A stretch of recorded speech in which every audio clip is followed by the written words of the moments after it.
welcome back to Strutting with God. My name is Fernanda Sakira and I am your host. Today we're on the 4th week of the Armor of God series. I'm going to start reading from Ephesians 6:10 through 16, and then we're going to talk about the importance of our faith. It says, "Finally, be strong in the Lord and his mighty power. Put on the full armor of God so that you can take your stand against the devil's schemes. For our struggle is not against flesh and blood, but against the rulers, against the authorities, against the powers of this dark world, and against the spiritual forces of evil in the heavenly realms.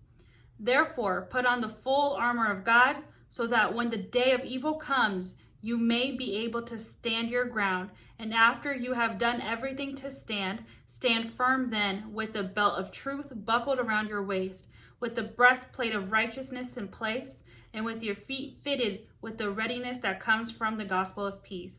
In addition to all of this, take up your shield of faith, with which you can extinguish the flaming arrows of the evil one." So just a quick story, what they would do in those times was they did have a shield, of course, and they would come together and they would huddle up, and every time an arrow would come down, it would, stop from that general area of the arrows attacking the men or any of their cargo, etc. But then there would also be times where the enemy would put flames at the end of the arrow. So when they would shoot up and it would go to the shield, it would cause a flame to go around it and it, envelop everything around it. So what Roman soldiers also did in this case, they would engulf the shields in water, so that by the time the arrow came and the flame hit the shield, the water of it would absorb the fire and extinguish it, and it would no longer be a problem. And the reason I find that interesting, because there can be many problems where it looks like a little problem or a little circumstance or something that can be, okay, yeah, that's an inconvenience, but it causes something bigger. It infects everything else in your life, like a fire, because a fire is consuming. That's an all-consuming fire. And so I love the fact that they added in here, because in the Bible, it could have just said your shield of faith. No, but your shield of faith can extinguish everything that comes around, not just with that little circumstance, but everything that the circumstance envelops, everything that the circumstance was thrown at you to eliminate you. But if your faith, the shield that you have because of your faith, it can remove all of that. I also want to touch base on what exactly the definition of faith means. In the Bible, in Hebrews 11:1, it says, "Now faith is the assurance of things hoped for, the conviction of things not seen." This, to me, when it says like the hoped for, there was this week we had like this meeting at work, which they're great. If anyone from work is watching, I love it. But we were talking about what is the difference between being optimistic and being hopeful. And I never really thought about that. I kind of like put the two and two together, like, oh, like, isn't that kind of the same thing? I never really fully thought about it. But then a coworker of mine said the optimism is pretty much ignoring the negative side of the situation. It's only focusing on the good thing. It's only focusing on the good thing that it's producing, only the good side of it instead of the bad side of it. And then having hope or being hopeful is understanding the good and the bad that the situation offers as a whole and expecting a good outcome. What it says, like, God can take what the enemy meant for evil and turn it into good. And I was like, I need to add that to my topic this week, because I was like, that is so true. Like, most people see Christians as, like, they just see everything and they're so happy, and they should be so happy and only looking at the bright side of things. And like, no, boo, no, being a Christian means that you understand the world for its goodness and the wickedness in the world. Every time in the Bible it talked about the wickedness and the evil, like even the verse that I read to you, that there is evil in this world, and that our fight is not against you and me. It's not against my fellow brothers or sisters or, in Christ. It's against the evil forces that are in this world and in heavenly realms. Evil exists. It's not that we can't avoid it. We can't put rose-colored, what's it called? Rose-colored goggles or rose-colored glasses.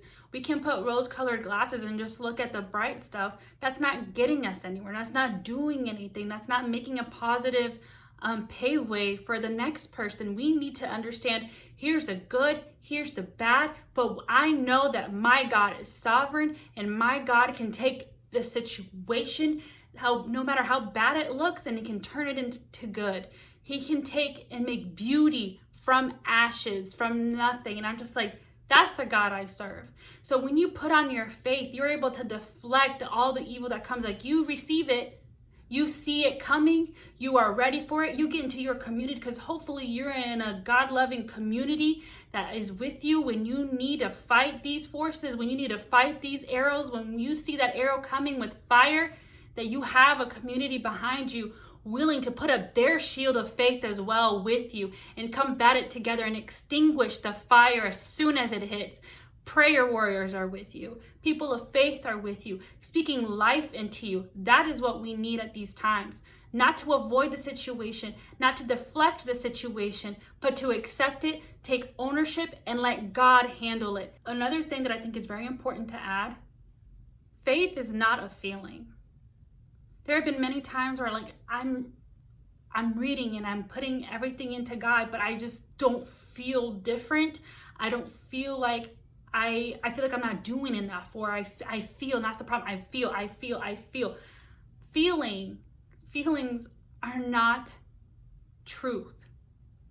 It may be real, but it's not true. Putting your faith in God is allowing, and you're doing it, and you're being wise with the situation, but you know that the outcome is going to be for your good, whatever it is. And that's God's will. And that's another fact of surrendering. You need to surrender that. Like, even if you feel like you're not doing it correctly, even if you feel, but you know that you've done everything in your power, you are at your end, and you've already spoken to God, and you're waiting on him. We have to lean on him. In the song Waymaker, even when I don't see it, you're working. Even when I don't feel it, even when I don't feel it, you're working. God is always working. We may not see it, we may not feel it, we may not understand it, we don't know anything, but God is working. We just need to understand that we need to recognize and be ready for it. With everything, we have to put on our belt, put on our breastplate, put on our shoes, and put on that shield and be ready for it when it comes. The enemy cannot give you a surprise attack, because you are a child of God, and God has given you his armor to wear every day, to put on every day. It's a new day, put it on, to make you ready for what the enemy has for you. Because there's nowhere in the Bible where God says, okay, like, the enemy is not going to come after you. No, he's going to come after you, and you need to be ready. God promises that he'll be there for you. You just need to know that when God says he's going to be there for you, he's going to be there for you before the situation. He's going to be there for you during the situation, and he's going to be there for you after the situation. God is a good God. It may be a hard journey. It may be a hard circumstance. It may be a hard situation, but it's going to be for the good. I hope this encouraged you today to continue on with your faith in God, and to be ready for anything that comes after you, and not to look the other way, and not to avoid it and sweep it under the rug and pretend like that situation is not there, because if you let it go, the fire will consume a lot of other things in your life. Face it head on. Stop it.